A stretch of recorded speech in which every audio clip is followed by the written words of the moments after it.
अस्सलामुअलैकुम। डॉक्टर मोहम्मद अकरम फ़कीर उर्फ टेंशन अदर। उम्मीद है कि आप सब ठीक होंगे, खुश होंगे, आपका दिन अच्छा जा रहा होगा।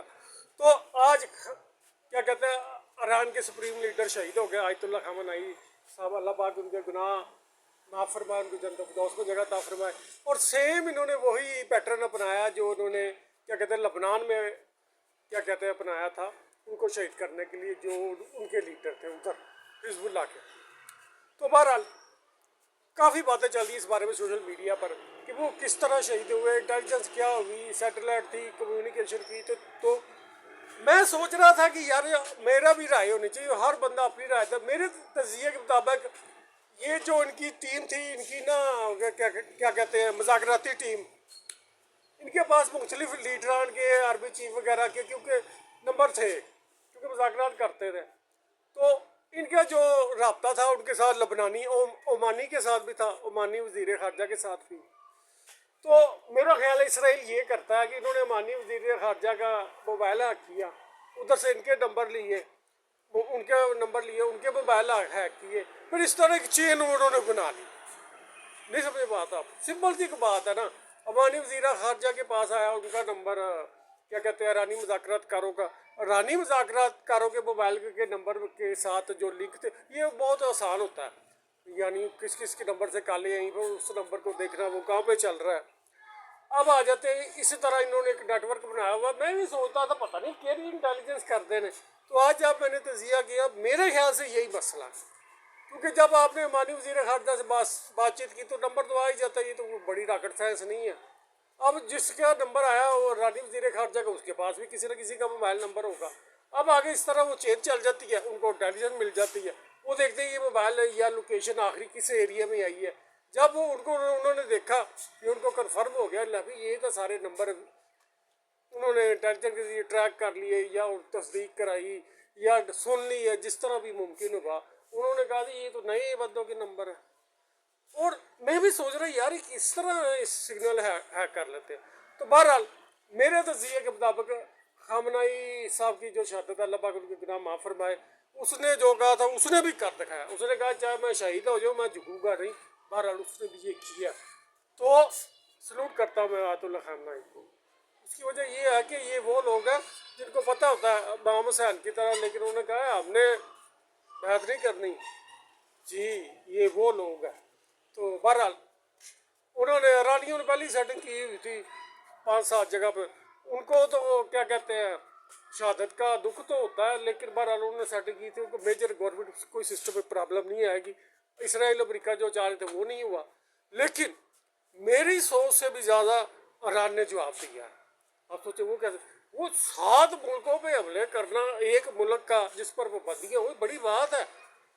अब सबसे ज़बरदस्त बात यह है जो कि मगरबी मीडिया और क्या कहते हैं अरबी मीडिया जो उन ममालिक वो छुपा रहा है, वो ये है उनकी वाम खुश है, तालियां मार रहे हैं, अल्लाह अकबर के नारे लगा रहे हैं जब ईरानी मिसाइल हिट कर रहे हैं अमरीकी बेसों पर।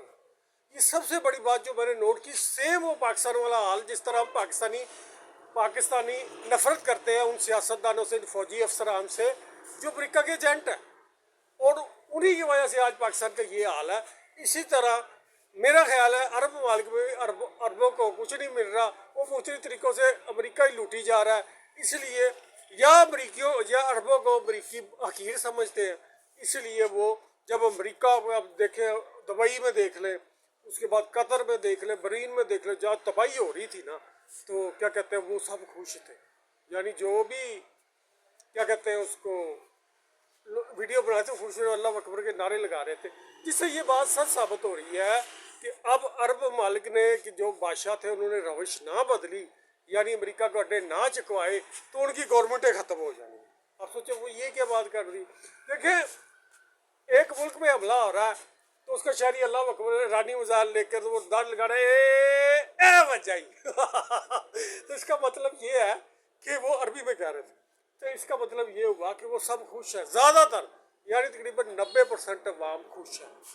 नतीजा ये निकला कि अगर इन ममालिक ने जो अपने आप को क्या जगह समझ रहे हैं, तो क्या कहते हैं अगर उन्होंने अमेरिका के अड्डे ना चुकवाए तो उनकी अवाम नफरत मज़ीद गहरी हो जाएगी, क्योंकि एक वाक़या उनकी गवर्नमेंटें ख़त्म कर देगा। क्योंकि अमली तौर पर उधर बादशाहत है, तो बादशाहत में बादशाह को ख़त्म करना नहायत आसान होता है, क्योंकि उधर आईनी कानूनी मामला तो होता नहीं, फिर एक बगावत का नारा आता है, बाकी सब खत्म हो जाता है। अब आ जाते हैं इस जंग में, जो चीज़ मैंने नोट की है ना, आज काफ़ी बातें चल रही है। अब देखते हैं कि क्या कहते हैं, ट्रंप ने कहा था कि हम उसकी बहरी हुकूमत ख़त्म करने जा रहे हैं, ईरान की बहरी हुकूमत तो कुछ भी नहीं, वो एक जहाज़ पे हमला किया, वो खैर आग लगी हुई थी उसकी बहरी जहाज़ की, बाकी तो सब या एक आधी बंदरगाह पर उन्होंने हमला किया। लिहाजा ट्रंप सिर्फ बढ़ के ही बारह कुछ नहीं कर रहा। अब आ गई एटम बमों की बातें, अब सोशल मीडिया पर ये भी चल रही है कि एटम बम, मेरे ख्याल ईरानियों को मेरा तो मशवरा यही, भाई एटम बम है तो फिनिश करो, धमाका करो, और कह दो कि भाई अब किसी पर पहली अटैक नहीं करेंगे, हम सिर्फ दफाई विकास के लिए एटम बम बनाए, बात खत्म हो जाए, सब कुछ खत्म हो जाए, पाबंदियाँ वगैरह ऑटोमेटिकली उठ जाएंगी, क्योंकि फिर मामला ही क्यों नहीं रह गया, क्योंकि उन्होंने एटम बम बना लिया। दूसरी तरफ अमेरिका में ये बातें चल रही हैं कि ये शाह सलमान ने कराया, लेकिन मेरे नज़दीक ये सिर्फ ना ओमानी का मोबाइल यह हैक किया गया, उससे नंबर लिया गया, फिर उन नंबर से जो भी नंबर निकाले गए हैं, ये कोई रॉकेट साइंस नहीं, उसी तरह उन तक पहुँची है, कोई रॉकेट साइंस नहीं। बाकी नीचे जो बंकर वाली बात है, वो सेव लबनानी क्या कहते हैं हिजबुल्लाह वाला है, जो उनके लीडर को शहीद किया, ये भी कोई बड़ी बात नहीं। लिहाजा ये जंग जहाँ तक मेरा नज़रिया है, अमेरिका को 1000 अरब डॉलर से ज़्यादा पड़ चुकी है। आप सोचिए, भाई अड्डे उसने काफ़ी तबाह कर दिए, उनका रडार सिस्टम, अब वो उनके सुना है उनके बहरी जहाज़ों पर भी हमले हो रहे हैं, वो भी डैमेज हो रहे हैं, अभी तक डुबोया तो उन्होंने कौन नहीं। और ये भी धमकियाँ लग रही हैं कि अगर ट्रंप कह रहा है ना मेरा जहाज डुबोया तो मैं एटमी हमला कर सकना, ये भी बातें चल रही हैं।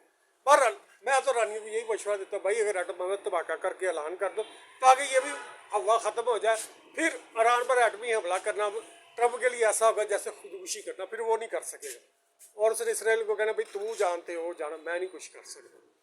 तो नतीजा ये निकला। दूसरी तरफ इसराइल ने वो बमबारी जारी है, जो जिसके जहाज आ रहे हैं उनको एयर डिफेंस तबाह कर दी। वो देखिए एक वीडियो पुराना था, कोई रडार लगा हुआ था टावर, उन्होंने तबाह कर दिया। बाकी ईरानी एयरफोर्स का किरदार मुझे नहीं नज़र आ रहा, क्यों नहीं नज़र आ रहा, वो क्या है उनके पास या उनकी क्या स्ट्रेटजी, वो ही जाने।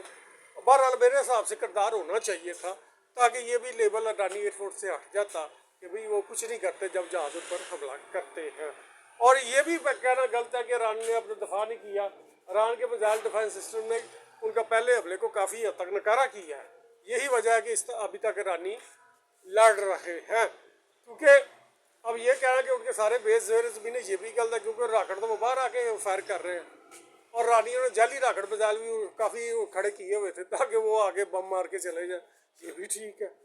अब मेरे नज़दीक ईरानी ठीक जा रहे हैं, उसकी वजह ये है उन्होंने सबसे पहले उनके भागने के रास्ते बंद किए, फिर उनको होटलों को निशाना बनाया, और अब वो बहरहाल उनकी बहरी हुकूमत पर तवज्जो देंगे, यानी वो स्टेप बाय स्टेप जा रहे हैं। इसराइल तो है ही है ना, उस पर तो उसने करना ही करना है, तो सब ज़बरदस्त स्ट्रैटेजी है। अब देखिए वो कहाँ तक उनको नुकसान कर सकते हैं। और कुछ बातें ये भी चाह रही हैं कि उन्होंने जब फौजी हेडक्वार्टर को निशाना बनाया था, नेतन्याहू उसकी कबीना पूरी मीटिंग में मौजूद थी। अब देखिए क्या होता है, अगर मौजूद थी तो या तो वो मारे गए या जख्मी, ये भी बातें चल रही हैं सोशल मीडिया पर। तो मेरी इस वीडियो का मकसद ये था कि भाई जिन्होंने पहले ही कह दिया था हम शहीद होना चाहते हैं, उन्होंने क्या कर लेना, नहीं समझ बात। बाकी जो दीगर मामलात है उसमें मेरे नज़दीक ईरानियों को अब उनके एक दो जहाज़ डुबोने चाहिए, क्योंकि उसमें तो वो कर ही सकते हैं। ये अगर फ़ज़ाई जहाज़ की बातें जा रही है कि इन्होंने कुछ ड्रोन वगैरह तो गिराए हैं, लेकिन वो जहाज़ की अभी तक नहीं बातें, लेकिन एक वीडियो सोशल मीडिया पर चली थी, उन्होंने जहाज़ गिराया है एक का। लिहाजा मेरे नज़दीक ईरानियों का जो भी S-400 था, S-300 था, जो भी था सिस्टम, उसने काम किया है और काफ़ी हद तक हमला रोका, क्योंकि 200 तैयारों को जब यकदम आते हैं, फिर क्रूज मिसाइलों से हमला, तो डिफेंस सिस्टम उसकी ईरानियों की तो लिमिटेड था। तो नतीजा ये कहना कि ईरानी दफाई निज़ाम कुछ नहीं कर सका, वो गलत है। उन्होंने जहाँ तक कैपेसिटी थी काम किया। अब पता नहीं वो बचे हैं कि वो तबाह हो गया, यही नहीं मुझे पता। और क्योंकि इसराइल दावा कर रहे हैं उन्हें सारे फ़ज़ाई निज़ाम तबाह कर दिए, लेकिन आज एक वीडियो चल रही थी कि ईरान के S-300 सिस्टम ने इराक के अंदर इसराइली तैयारी को तबाह किया है। पता नहीं ये सच है कि झूठ है। तो ईरानी की स्ट्रेटजी मेरे हिसाब से अब ये होनी चाहिए कि इनका कोई बहरी जहाज गर्क किया जाए, ताकि क्या कहते हैं उनको ये हवा भी ख़त्म हो जाए जो ट्रंप कह रहा था उनकी, बहरी बेड़ा मैं गर्क कर रहा हूँ। और काफ़ी एक दो बातें चल रही हैं कि इन्होंने इनके एक बहरी बेड़े को बुरी तरह तबाह कर दिया, लेकिन गर्क नहीं किया, लेकिन ऊपर से काफ़ी हद तक उसका सारा लंजर बंजर कर दिया। और अभी एक चल रहा था कि आज टैंकल भी तबाह किया। और भाई मैं तो रानियों को सलूट करता हूँ भाई, इतनी पाबंदियों के बावजूद उन्होंने वो कर दिखाया जो पाकिस्तान ने कर दिखाया था। अब अरब ममालिक के अवामी ईरानियों की इज्जत हो, आप सोचे वो क्यों भाई, वो तो खुशी से तालियां बजा रहे हैं, नारे लगा रहे हैं। और दुबई में अरबी उनको पुलिस वाला कह रहा है, ओए ताडा मुल्क है, तुसी खुशियां बना दे, वीडियो बना दे। वो सारे को बात करने का मकसद ये था, उधर हुक्मरानों ने अगर अपनी रवश ना बदली तो वहां ने उनको क्या कहते हैं इनकलाब ला के ख़त्म कर देना। अब वो दौर गुजर चुका और अरबों को चाहिए अब इज्जत के साथ अमरीकियों को इधर से निकल जाओ भाई, ना ताड़ा कोई मिसाइल डिफेंस सिस्टम काम करे, ना ताड़े को कोई क्या कहते हैं फोर्स है वे, एक मिसाइल सिर्फ एक हथियार के नाल उन्हें बैंड बजाती पूरे मिडल ईस्ट ही, ते तुसी अपने आप सुपर पावर समझते। ओके जी, अल्लाह हाफिज़। सब तो ये दुआ करते हैं अल्लाह ताला ईरान को फतह अता फरमाए। शहादतों का वो नहीं डरते, वो कहते हैं शहादतें तो हमारा ये खुशी की बात है, फिर इंशाल्लाह अल्लाह ताला उनको फतेह देगा।